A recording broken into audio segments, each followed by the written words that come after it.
Can you guys believe that the school year is winding down and we only have a couple weeks left until it is summer break? It doesn't really feel the same as it normally does, and that's kind of a bummer. I hope you guys have loved some of the lessons that I've brought to you from my art room here at home. And I have never really talked about it, but this wreath I made right at the beginning of our stay-at-home order. And I had already purchased like the lemons and some of the greenery on here. And my name for this wreath is Turn Lemons into Lemonade. Because that's kind of the situation we have all been living for the past few months, actually since March 16th was our last day of school. So I hope that you've enjoyed some of the things we've got to do. I've given you lots of ideas and ways to go about how you want to create your artwork. We've done flamingo, we have done Mother's Day, which was super fun. This was probably one of my favorites, by the way. I loved this one because I loved how they turned out.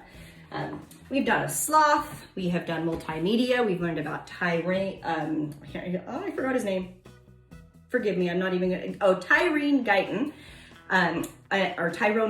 and we got to do some multimedia, because he loved to do the magic trash. He was a famous African-American artist. We got to learn about Frida Kahlo, who was a famous Mexican folk artist. And today we're gonna do something to tap back into my original teaching year's art.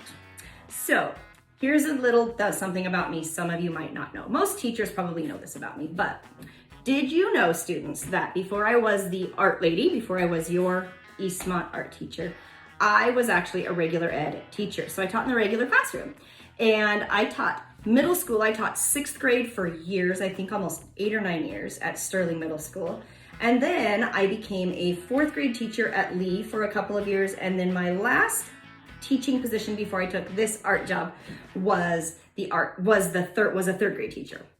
And so when I was a classroom teacher, my favorite thing to teach besides art was writing. I loved being a writing teacher. It was just a great way to teach kids how to express themselves, how it just was great for their reading all around. But just writing has always been something that has been special to me, and journaling is fun for me. I still do journals as a mom and an adult, but I wanted to try something today called word art. So we are going to create a piece of word art, and all you really need is a white piece of paper, or if you have like gray or tan, that would work, no worries. Piece of paper, maybe a pencil, crayons and markers. That's really all you need. And from there, I'm gonna show you how to create word art. And it's really fun. Those of you that are in kindergarten or 1st grade, you might need a little bit of help from whoever you're at home with to help you with spelling on the words that you choose to use for your word art. And I'm gonna go summertime again because I love summer. It's my favorite season. I love the sunshine. I love anything tropical. And so I'm gonna go with a summertime vibe, and I'm gonna use my piece of paper to create some word art. So go get your materials and then meet me back here, just like we have been doing, and let's do some word art. Got it? All right, so I'm gonna start with a pencil and a piece of paper, and I'm gonna sketch out what my plan is. Let me show you what we're looking for today. So here's my design, what I'm gonna do for my word art. If you look carefully, you will notice I have the beach. I have a beach chair. I have an umbrella, some water, the sky, some clouds, and the sun. And so instead of coloring in each section, we're writing in each section what it is. So like here, instead of coloring in the water, I wrote the word water over and over again in the color of the water that I would have normally colored it. Same with the umbrella, same with the sky. So you do not have to do this design. You can sketch out something completely different if you want. If you want to sketch out a tree or a skateboard or basketball or whatever it is that you want to do, please step out of your comfort zone, think outside the box and find something that you would want to draw. You do not have to draw the beach, the water, the sky, the umbrella, and the beach chair, okay? So, but this is what I'm gonna do, and I'm gonna show you step by step how I did that. So, first thing I did is, if this is about halfway in between the top and the bottom, I went down a little bit further. And the first thing I'm gonna do is I'm gonna draw my beach. So you can notice it's not a perfect line. It doesn't have to be, okay? So then I'm gonna go back to the middle again. I'm gonna go up a little higher than the middle. So if this is the middle, I'm gonna go up a little higher and I'm gonna draw my horizon line. So this is gonna be the beach. This is going to be the water. This is going to be the sky, right? Next thing, let's go ahead and up in this corner, I'm gonna do a circle for the sunshine. You can obviously draw this a little bit lighter than me. And then we're gonna do our umbrella. So our umbrella is gonna start with an umbrella stand, and I'm gonna go straight down and I'm gonna stop down near the beach, not all the way at the bottom, okay? I'm gonna do another one right next door, and we want our beach stand to be kind of thin, a little bit skinny, okay? Now we're going to do our umbrella, okay? So our umbrella, if I start at the stand here, I'm gonna do kind of a curved line or a scalloped line, and another one. And then over on the other side, I'm gonna do 2 more. 1, 2, okay? Then from this point over here, I'm gonna do a curved line up and over. Now, if you don't love your umbrella, so like for example, this umbrella is a little bit smaller than this umbrella, you can make it a little bit bigger. You can add a few more of these scallops in to widen it out if you want to. I'm gonna put a little notch on the top here. That's gonna be for the top of our umbrella. And then I'm gonna draw my lines to make it look like a striped umbrella. There's our umbrella. I'm gonna add a cloud, maybe another cloud. You do not have to do clouds, it's up to you. And then we're gonna do our beach chair right down here. Now the beach chair is a little bit difficult, so your chair might not end up looking like mine, and that's completely fine. So I'm gonna start, and the top of the chair is gonna go right below the beach line, and it's gonna be kind of a curved, very slightly curved line. You don't want it to be too wide though. If you get it too wide, it's not gonna look like a chair, okay? And then I'm gonna go in a little on both sides, okay? And then I'm gonna go across. Okay, that's gonna be the back of the chair. So it's gonna be like the chair is facing toward the water, okay? And then I am going to add another little area line down here. Let me zoom in for you guys, see if that helps, okay? And then I'm gonna do the legs of the chair, 2 of them, one on this side, one on this side. Then we're gonna do the arms of the chair. And the arms of the chair are gonna also come out here. See how they get they're skinnier at the base and they get a little bit wider as you go out, and there we go. If you want your chair striped, you can add stripes, or you can just leave it. It's up to you, okay? So here we go. Let me zoom it back out there for you. All right, a little bit further in here. Okay, so now that you have the base of your picture, now the fun part begins, and we are going to I'm gonna use markers. I'm gonna use my Sharpies to label everything with the correct spelling first, so I do not forget, all right? You are welcome to you could use crayons to do your writing if you wanted to, but you don't wanna make your words too big. You could use colored pencils if you want to write in the words. You could use just a regular old pen. It's really up to you. And if you don't have anything like that, you could just use your pencil. But I'm going to use the colors of what each of the different things on my picture would be. So for example, if this is the sun, I'm going to use a yellow.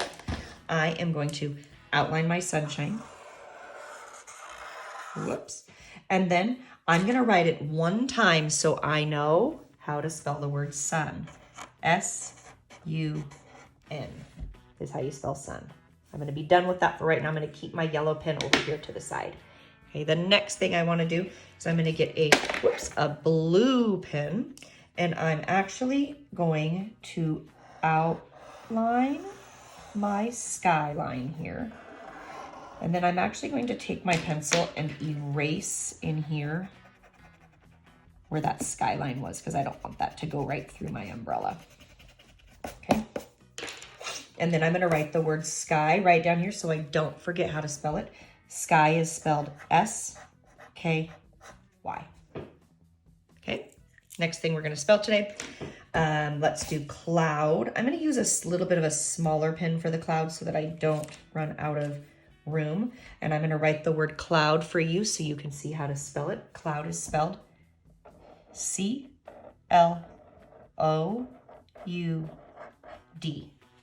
cloud.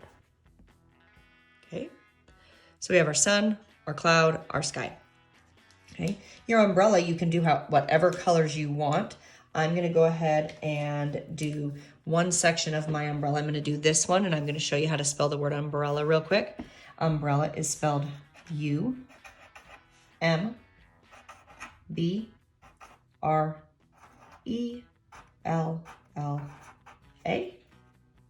Okay. The umbrella stand, we're gonna do next, and I'm gonna turn it on its side so you can see it. I'm gonna write the word stand so you can see it. S-T-A-N-D for stand. Turn it back, zoom it out for you. Water. Water is next, and water is going to be right in here. This is all going to be the water. Let's go ahead and spell the word water. Choose the color you want your water to be. W, let me zoom it in. W-A-T-E-R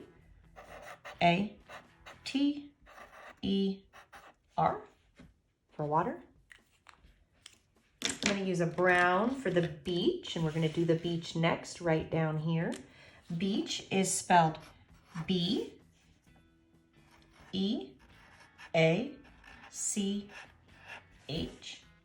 And then the last thing, you need to choose the color you want your chair to be, and we are going to do the word for chair. And I'm going to turn it on its side so you can see. Chair is spelled C-H-A-I-R. Okay, so we have our words, and now we're going to continue writing the words. And I will be honest, when I created this, my hand got kind of tired. So I had to take a break, and I had to give it a little massage here and there, and then I had to just kind of come back to it. Don't give up though, please. So as you can notice here, I've started on this one. Okay, I've started, and I am completely writing in the word over and over again. So for the umbrella, I wrote umbrella, umbrella, umbrella, umbrella, sky, sky, sky, sky, sun, sun, sun, beach, beach, beach, chair, chair, chair, until I'm completely finished with my word art, as you can see here. So if you look carefully, I wasn't perfect. I messed up in a couple spots here and here, but I just kept going. I just pretended I meant to do it. I used a smaller pen for some of the smaller areas like the clouds and the chair. But my encouragement to you, and then after I did my beach, actually, I did brown for beach. I colored in the beach just with a light yellow behind it so it looked a little bit more beachy, okay? The last thing I need to do is sign it. I didn't do that. I didn't leave a lot of room. I'm gonna sign it right along here because I see room. I'm gonna put Mrs. M. And there is my word art. I hope you guys liked it. Have some fun with it this week. You can do lots of different types of word art. Whatever your picture is, just instead of coloring it in, fill it in with words. And then it'll help you with not only your handwriting, but your spelling as well. Okay? I will see you guys next week for our very last art lesson of the school year. Bye, boys and girls.